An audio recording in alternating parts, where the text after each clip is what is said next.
श्री भीमाशंकर ज्योतिर्लिंग। दोस्तों, आप सभी से निवेदन है, कृपया कहानी को लाइक और सब्सक्राइब जरूर करें। धन्यवाद। प्रणाम। सत श्री अकाल। कहानी है श्री भीमाशंकर ज्योतिर्लिंग। पूर्व काल में एक महापराक्रमी राक्षस हुआ था जिसका नाम भीम था। वो सदा धर्म का विध्वंस करता और समस्त प्राणियों को दुख देता था। वो महाबली राक्षस कुंभकर्ण के वीर और करकटी के गर्भ से उत्पन्न हुआ था तथा अपनी माता के साथ सह्य पर्वत पर निवास करता था। एक दिन समस्त लोगों को दुख देने वाले भयानक पराक्रमी दुष्ट भीम ने अपनी माता से पूछा, माँ, मेरे पिताजी कहाँ हैं? मैं ये सब जानना चाहता हूँ। अतः यथार्थ बताओ। करकटी बोली, बेटा, रावण के छोटे भाई कुंभकर्ण तेरे पिता थे। भाई सहित उस महाबली वीर को श्री राम ने मार डाला। वो आगे बोली, मेरे पिता का नाम करकट और माता का नाम पुष्करी था। विराध मेरे पति थे, जिन्हें भी श्री राम ने पूर्व काल में मार डाला था। अपने प्रिय स्वामी के मारे जाने पर मैं अपने माता पिता के पास रहती थी। एक दिन मेरे माता पिता अगस्त्य मुनि के शिष्य सुतीक्ष्ण को अपना आहार बनाने के लिए गए। वे बड़े तपस्वी और महात्मा थे। उन्होंने कुपित होकर मेरे माता पिता को भस्म कर डाला। तब से मैं अकेली होकर बड़े दुख के साथ इस पर्वत पर रहने लगी। मेरा कोई रह नहीं गया था। मैं असहाय और दुख से आतुर होकर यहाँ निवास करती थी। उसी समय महान बल पराक्रम से संपन्न राक्षस कुंभकर्ण, जो रावण के छोटे भाई थे, यहाँ आए। उन्होंने बलात् मेरे साथ समागम किया और फिर मुझे छोड़कर लंका वापस चले गए। तत्पश्चात तुम्हारा जन्म हुआ। तुम भी पिता के समान ही महान बली और अतुल पराक्रमी हो। अब मैं तुम्हारा ही सहारा पाकर यहाँ निर्वाह करती हूँ। करकटी की ये बात सुनकर भयानक पराक्रमी वीर कुपित होकर ये विचार करने लगा कि मैं विष्णु, जो कि राम के रूप में अवतीर्ण हुए थे, कैसा व्यवहार करूं। इन्होंने मेरे पिता को मार डाला। मेरे नाना नानी भी इन्हीं के भक्त द्वारा मारे गए। विराध को भी इन्होंने मार डाला और इस प्रकार मुझे बहुत दुख दिया है। यदि मैं अपने पिता का पुत्र हूँ तो हरि अर्थात विष्णु को बहुत पीड़ा दूंगा। भीम का तप और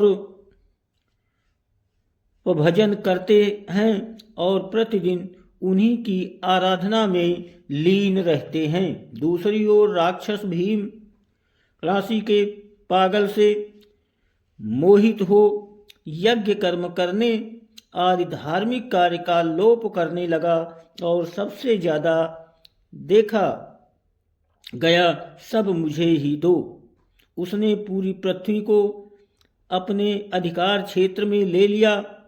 वो वेदों, शास्त्रों और पुराणों में विदित धर्म को नष्ट कर देता है। स्वयं को ईश्वर मान सभी का उपभोग करने लगता है। भीम के वध का उपाय तब सब देवता और ऋषि अत्यंत पीड़ित हो महाकोशी के तट पर गए और वहां भगवान शिव की आराधना करने लगे। भगवान शिव प्रसन्न हो प्रकट हो गए और बोले, तुम्हारा कौन सा कार्य सिद्ध करूं? मैं तुम सब पर प्रसन्न हूं।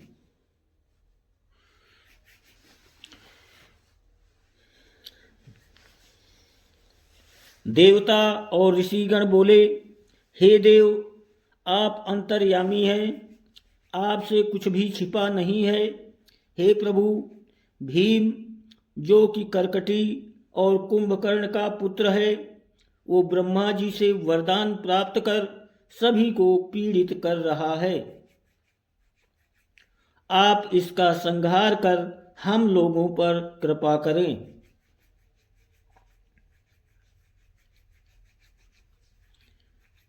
शिव शंभु बोले, कामरूप देश के राजा सुदक्षिण मेरे परम भक्त हैं, उनसे जाकर आप लोग मेरा संदेश कह दें कि वो विशेष रूप से राक्षस के वध के लिए मेरी अर्चना करें।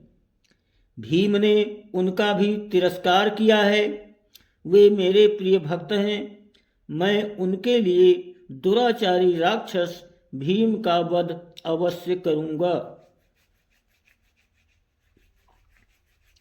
भीम के वध का उपाय सुनकर देवताओं ने शीघ्र जाकर राजा को संदेश दिया।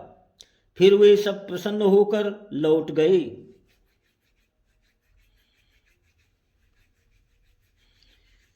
भीम का वध और भीमाशंकर ज्योतिर्लिंग।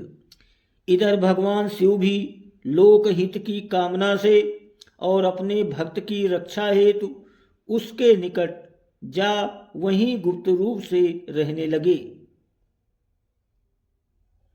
कामरूप नरेश ने भी अनन्य भाव से भगवान शिव का ध्यान आरंभ किया, परंतु इतने में ही भीम इस बात से अवगत हो गया कि राजा उसके नाश के लिए तप कर रहे हैं। इस बात से कुपित हो वो राजा को मारने के लिए निकल पड़ा।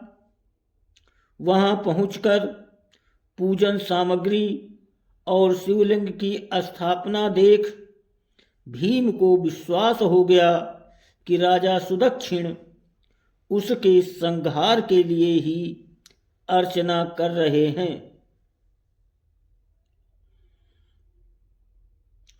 उसने अत्यंत क्रोध से राजा से पूछा, ये क्या कर रहे हो? राजा ने उत्तर दिया, अपने स्वामी भगवान शिव का पूजन कर रहा हूं। तब भीम के रोष की कोई सीमा न रही। भगवान शंकर को दुर्वचन कहते हुए उसने भौतिक रूप से तलवारों से प्रहार किया। वो तलवार से बोले जाने वाली बोली को भी नहीं ढूंढ पाया था और सबके रक्षक भोलेनाथ भगवान शिव प्रकट हो गए और बोले, मैं भीमेश्वर हूं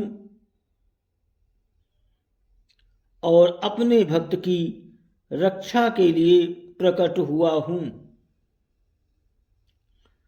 ऐसा चमत्कारी शिव जी ने पिनाक से उसकी तलवारों के 2 टुकड़े निकाले।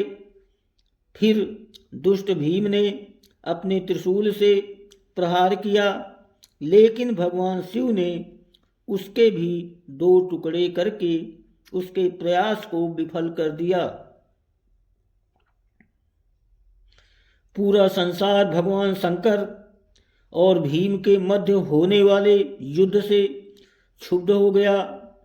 तब नारद जी ने प्रभु से कहा, हे महेश्वर, और प्रार्थना करने लगे, आप जल्दी ही इसका सहारा लें। तब उस समय भगवान शंकर ने हुंकार गुण से सभी राक्षसों को भस्म कर दिया था। भीम का अंत हुआ और देवता, ऋषि और दुनिया पर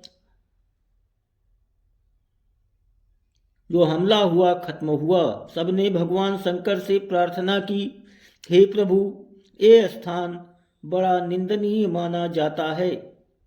यहाँ आने वालों को दोस्ती से भी दुख ही भोगना पड़ता है। मूलतः आप यहीं निवास करें और अपने दर्शन से सबका कल्याण करें। इस प्रकार प्रार्थना करने पर भक्तवत्सल भगवान शिव वहाँ स्थित हो गए और भीमाशंकर एवं भीमेश्वर का नाम